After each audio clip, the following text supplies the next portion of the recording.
Vos émissions préférées, elles sont toutes sur Radio Grand Lac. La nature et vous, découvrir et s'émerveiller avec Sandrine sur Radio Grand Lac.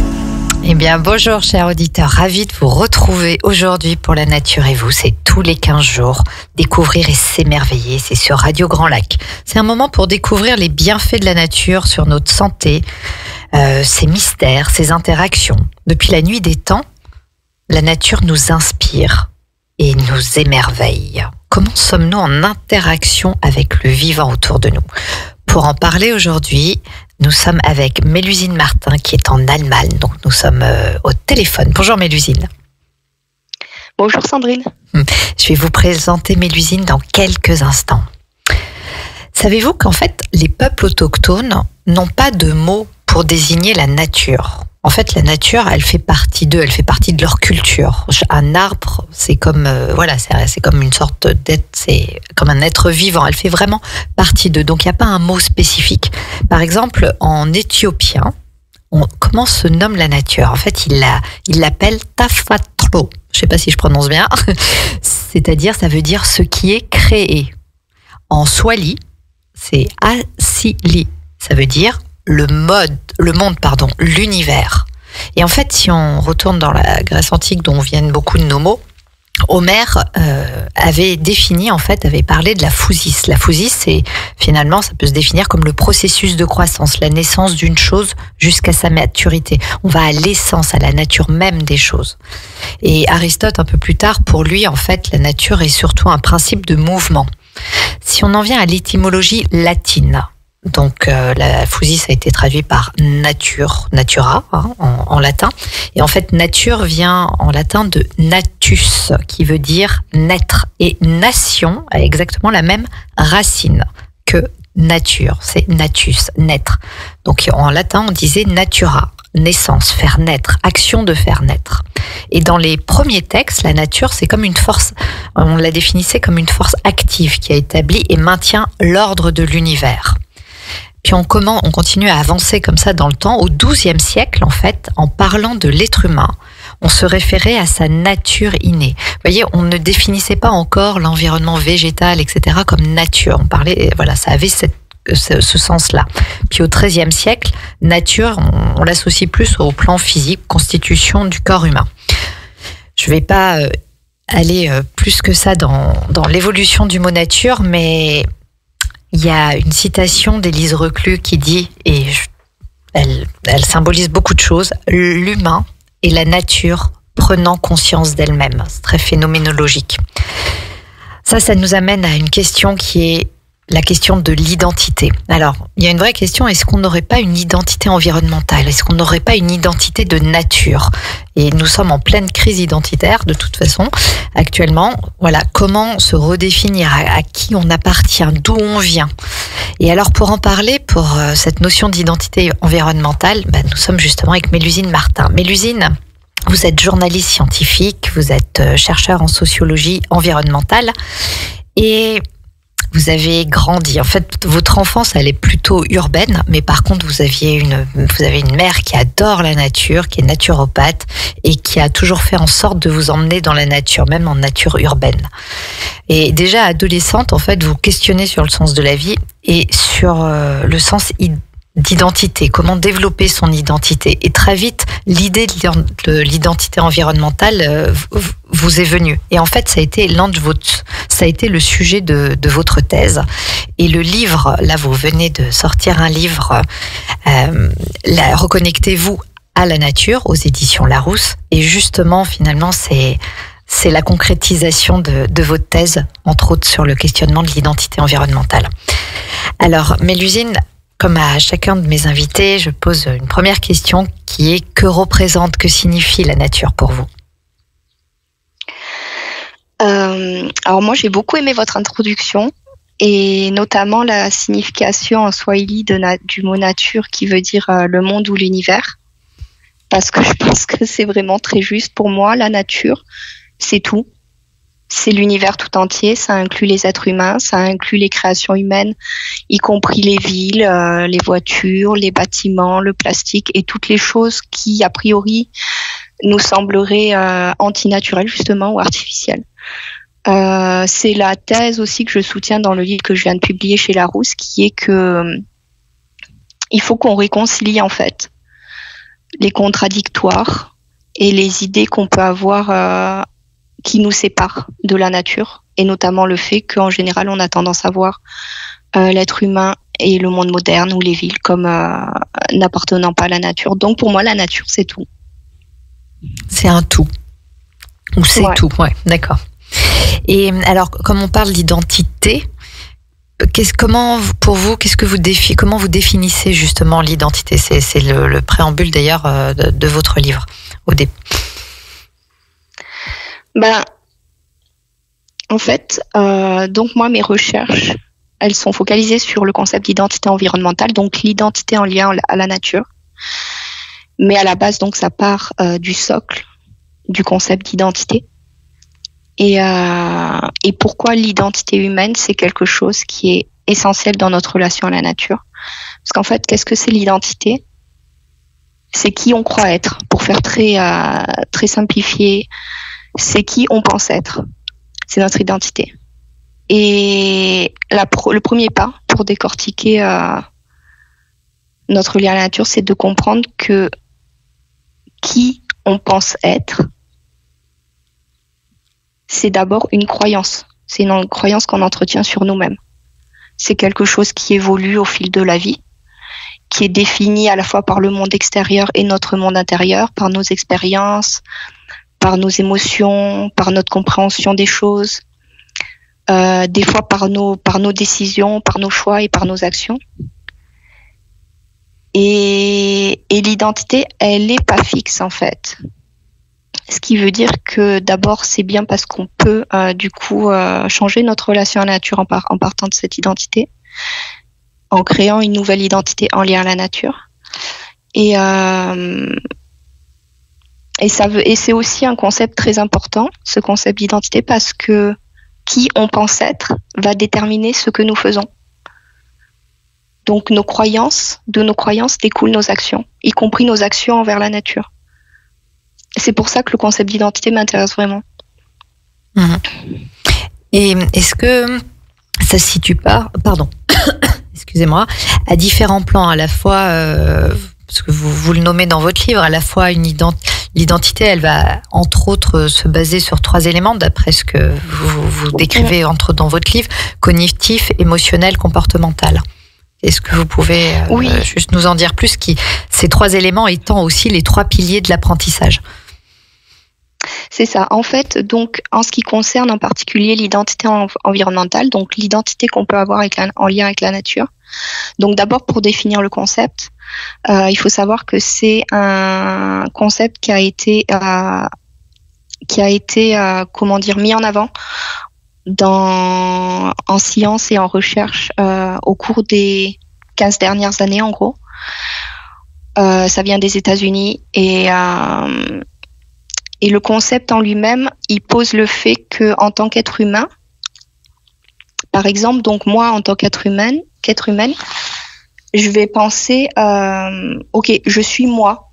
Donc en gros, c'est je suis mon corps, je suis Mélusine, etc. Et ça, c'est vraiment fondé aussi sur l'approche du corps. Donc en gros, je suis mon corps et au-delà de mon corps, c'est plus moi. C'est l'extérieur. Et le concept d'identité environnementale, ça nous demande de faire un shift en fait sur qui on croit être, c'est-à-dire oui, je suis mon corps et je suis aussi l'environnement qui m'entoure, à savoir l'environnement naturel qui m'entoure. En fait, l'identité environnementale, c'est comment arriver à soit intégrer la nature dans son identité, à avoir un sentiment qu'on fait partie de la nature, qu'on est au point où on sent être elle, on est la nature. Et c'est quelque chose que probablement beaucoup de personnes ont déjà ressenti sans forcément comprendre que c'était une forme d'identité environnementale. Par exemple, quand vous avez un sentiment, un pincement au cœur quand vous voyez un arbre être abattu, ou si vous avez un sentiment de tristesse ou de colère quand vous voyez un animal être maltraité, ou quand vous trouvez des sacs plastiques sur la plage ou ce genre de choses. Ces émotions-là, ça dénote une présence d'identité environnementale. Donc ça veut dire que vous avez déjà une connexion à la nature qui est assez profonde. Et donc, pour en revenir à votre question, donc l'identité environnementale a effectivement 3 piliers. En fait, elle n'est pas complète sans ces 3 dimensions. Et ces 3 dimensions sont, donc il y a une dimension cognitive, qui est la manière dont on intellectualise ou dont on comprend d'un point de vue intellectuel la nature et notre relation à la nature. Donc ça peut être par exemple toutes les choses qu'on lit sur la nature, les vidéos qu'on voit, enfin tout ce qui passe par le cerveau. Donc la dimension cognitive. Ensuite, il y a une dimension émotionnelle qui est la manière dont on va ressentir notre lien à la nature et toutes les émotions que ça va impliquer, que ce soit autant des émotions d'émerveillement, de joie, parce qu'on voit un beau paysage, que des émotions de tristesse, parce qu'on voit l'environnement être impacté négativement. Tout ça, c'est la dimension émotionnelle de l'identité environnementale. Et le dernier pilier, c'est la dimension comportementale, qui inclut tous les gestes et les actions qu'on va avoir dans un but de protection de l'environnement. Mais l'identité, est-ce que c'est pas aussi d'où on vient ? Comment on a été, si on prend l'identité, alors non environnementale, mais l'identité là, soit en tant que personne, c'est aussi nos origines, d'où on vient, la culture, ce qu'on nous a transmis, et effectivement l'interaction avec l'extérieur. Et donc en miroir de ça, par rapport à cette idée d'identité environnementale, il y a aussi de peut-être prendre conscience, et ça vous le développez dans votre livre, de comment la nature est en nous finalement. Alors si on prend l'exemple de la Terre, je trouve que c'est quand même assez parlant, au niveau des éléments terre, de la matière de la Terre, et nous en tant que corps humain, il y a un vrai lien en fait. Si on fait le parallèle avec notre identité humaine, enfin voilà, d'où on vient, qui on est, voilà, on a eu des origines. Donc si on fait ce parallèle-là, parce que finalement pour créer cette identité environnementale, c'est prendre conscience d'où on vient, et d'où on vient en lien avec la nature. Par exemple la Terre, est-ce que vous pouvez, voilà, qu'est-ce que vous avez présenté dans votre livre, comment vous le développez ? 2 trucs. Donc d'abord, effectivement, l'identité, elle est aussi formée par nos origines, comme vous l'avez si bien dit, et ça implique la culture qui est pas forcément une culture qui soutient pas forcément une approche éco-responsable de la vie, et c'est aussi une forme de programmation. C'est pour ça que c'est important, c'était mon premier point dans le livre en fait, dans le premier chapitre du livre, de décortiquer les croyances qu'on a sur la nature, et en gros pour mieux les déconstruire, parce que c'est une forme de programmation qu'on a tous vécu en naissant dans la société occidentale, qui nous apprend littéralement de manière ouverte, comme de manière presque inconsciente, qui nous apprend qu'on n'est pas la nature, que les deux sont irréconciliables. Et donc l'important, c'est aussi de commencer par prendre conscience, comme vous l'avez dit, de nos origines, et de déprogrammer les croyances qui seraient négatives ou qui entraveraient une connexion authentique à la nature, pour après réécrire le scénario et partir sur des croyances plus saines. Donc là, justement, ça fait intervenir, et je rebondis par rapport aux 3 piliers de l'identité environnementale, comme vous la définissez, c'est au niveau cognitif, de comprendre le mécanisme d'interaction de nos corps humains en lien avec la nature, avec le vivant, de l'éprouver, donc de le ressentir, d'en faire l'expérience, et donc après d'agir aussi. Je veux dire, jardiner va impacter aussi, va justement créer aussi cette identité. Oui, comme vous dites, en fait, c'est vraiment important de jouer sur les 3 piliers. En fait, ces 3 piliers, c'est comme une table. S'il en manque un, la table, elle tient pas. Et la table, c'est l'identité environnementale. Donc, il faut vraiment que les 3 soient en action. Par exemple, à l'heure actuelle, en particulier dans des sociétés qui sont très, où le mental et l'esprit l'esprit pensant prédomine. On n'est pas forcément dans le cœur et on est plus dans la tête. Du coup, la dimension cognitive de l'identité environnementale, c'est probablement la chose la plus développée qu'on a dans nos sociétés et la chose la plus accessible. Mais du coup, c'est important de mettre en place aussi les autres piliers et aussi, comme vous l'avez dit, de passer à l'action. Alors, on va continuer dans quelques instants parce qu'il y a d'autres sujets qui expliquent pourquoi on s'est déconnecté, pourquoi on a perdu finalement cette identité environnementale. On va se retrouver après une pause musicale. À tout de suite. Au cœur de la vie locale, à Aix-les-Bains, Chambéry et autour du lac du Bourget, Radio Grand Lac. La nature et vous, découvrir et s'émerveiller avec Sandrine sur Radio Grand Lac. Et voilà, nous nous retrouvons donc La Nature et vous. Nous sommes en direct avec Mélusine Martin qui est en Allemagne. Donc nous sommes en direct par téléphone pour présenter entre autres son livre « Reconnectez-vous à la nature ». Et nous en étions à définir en première partie qu'est-ce que l'identité environnementale. Mais pour recréer plutôt cette identité environnementale, c'est peut-être aussi important de comprendre d'où on vient, puisque c'est l'une des bases de l'identité. Et quel est justement, Mélusine, le parallèle qu'on peut faire pour comprendre que nous sommes la nature, à savoir par exemple un parallèle qu'on pourrait faire entre notre corps humain et la Terre ? La terre, la matière terre. Ouais, le sol, quoi. En fait, les études récentes sur le microbiome intestinal montrent, quand on comprend les interactions qu'on a au niveau de notre santé, physique comme mentale, entre nos différents microbiotes, que ce soit... Parce qu'en fait, le corps humain donc est couvert de bactéries intérieures et à l'extérieur, pareil. Il y a même des chercheurs qui disent que, en gros, un être humain, c'est 90% de bactéries et c'est 10% d'êtres humains. Ce que je trouve assez approprié.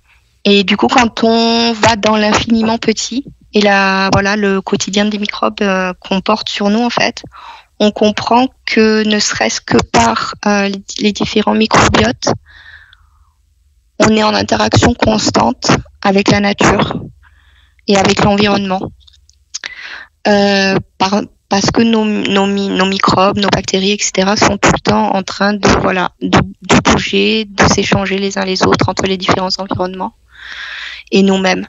Il se trouve que donc le sol, la terre, est un élément de la nature qui est extrêmement riche en biodiversité au niveau des microbes et des bactéries. Et quand on jardine, par exemple, quand on est en contact physique avec la terre, quand on plonge les mains dans le sol, etc., il y a des échanges de bactéries qui se font littéralement avec la nature. Et on emporte avec soi des bactéries, du coup, sur notre corps et dans notre corps qui proviennent de la nature. Et il y a même des études qui ont montré que, alors je sais plus le nom de la bactérie que je cite dans le livre, c'est toujours des noms un peu... entre autres le Mycobacterium vacam. Mélusine, est-ce que je peux juste vous demander d'éloigner légèrement le micro de votre bouche parce que ça grésille. Alors je pense qu'il y a, juste pour que ça devrait être... Voilà, parfait. Il y a entre autres le Mycobacterium vacam et le Nisotronam... Pour quand on se roule par terre, quand les animaux se roulent par terre, ça m'a vraiment marqué. Ouais. Et ces bactéries, donc il a été démontré qu'elles avaient une influence sur le sentiment de bien-être et de joie d'une personne.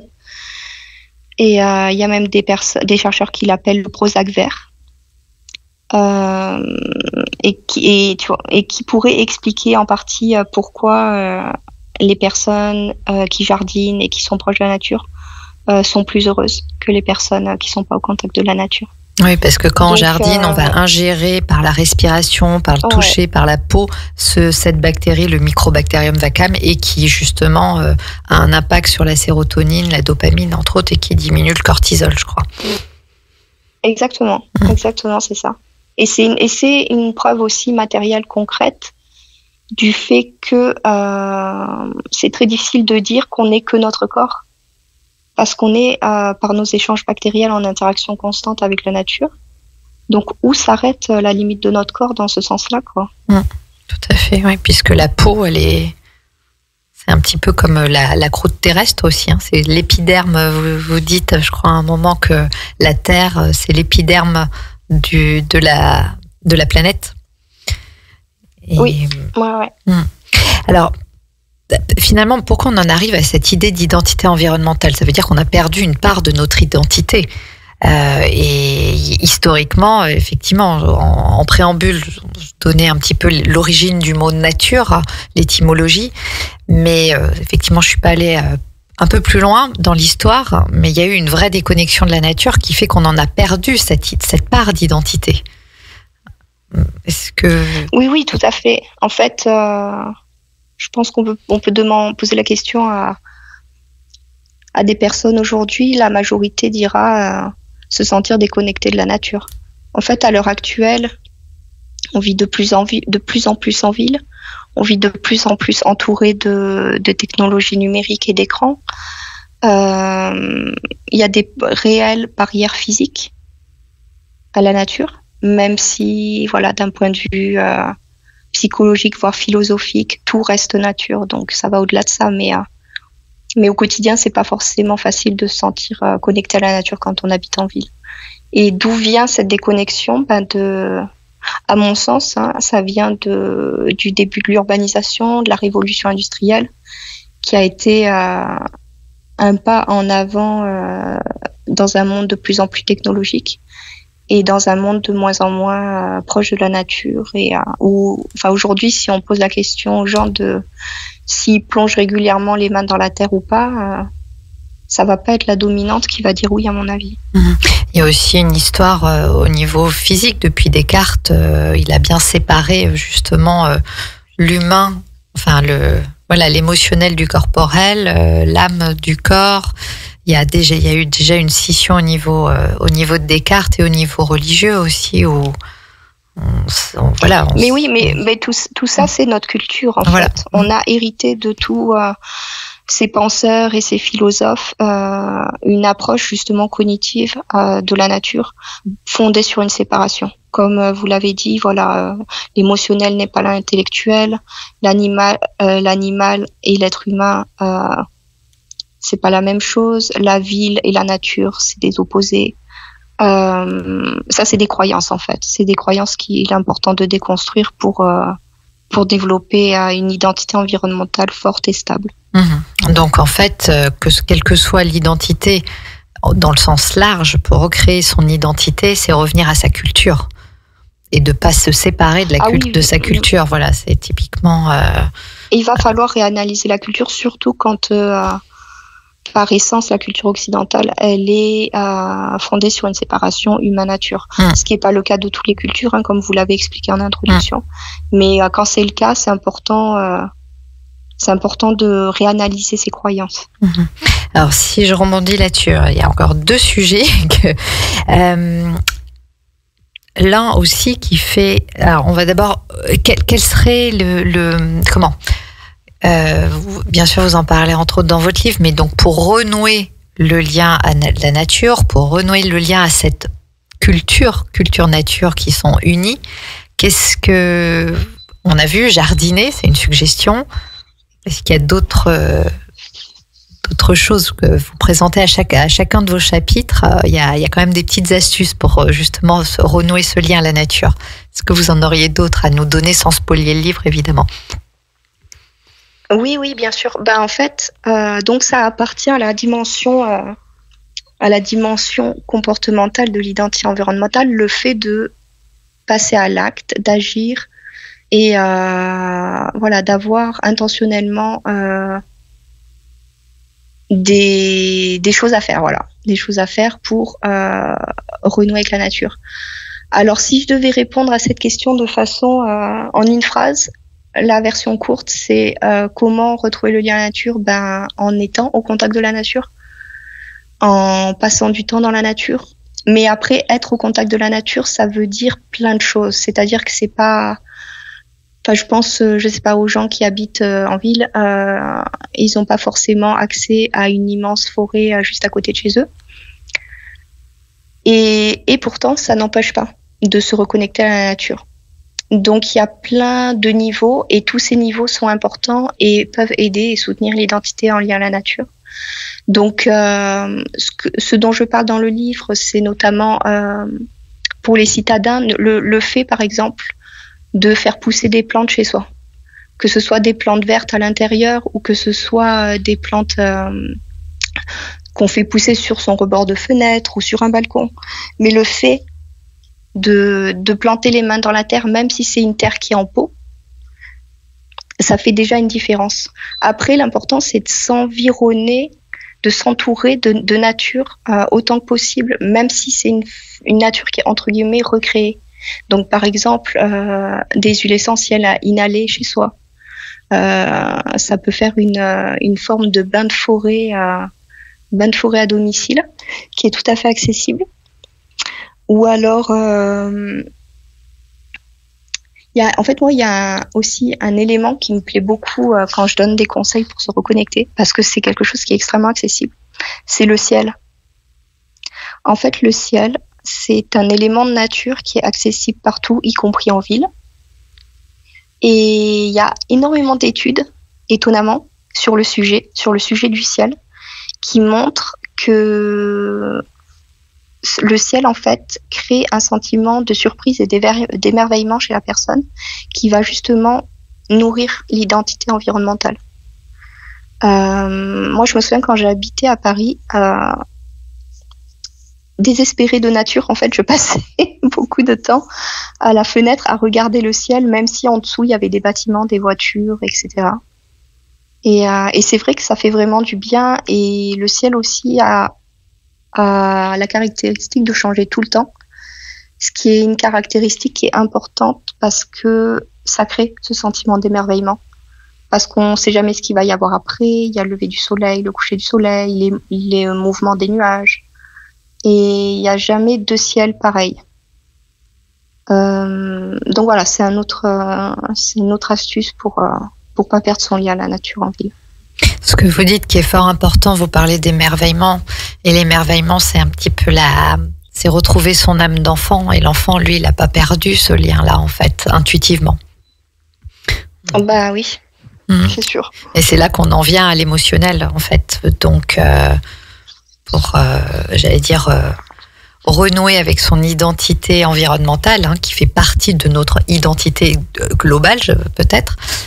C'est en termes d'émotionnel, voilà, ça va être aussi de s'émerveiller devant la petite fleur qui peut peut-être pousser au travers des pavés, puisque ça existe, n'est-ce pas? Ouais. C'est de la trouver. Mais après, il y a un autre sujet quand même fort important. Vous en parlez dans votre livre. Alors, j'ai plus exactement les mots exacts, mais la terminologie exacte. Vous mentionniez que il y a beaucoup de culpabilité, parce on parle beaucoup d'éco-anxiété, entre autres, dans notre comportement, dans notre lien à l'environnement. Les médias n'y sont pas pour rien. La réalité peut-être est inquiétante. Alors vous mentionnez que certains psychologues disent que parce qu'on est en train de voir la nature subir différentes choses, que du coup il y a tous ces sentiments d'éco-anxiété. Moi, j'ai une question, c'est est-ce que plutôt ce serait pas parce que la nature, elle va toujours nous survivre en fait. La nature, elle va s'adapter depuis des millions d'années, elle évolue, elle va changer, elle va se modifier. Effectivement, c'est une réalité. Il y a des espèces qui vont disparaître, c'est certain.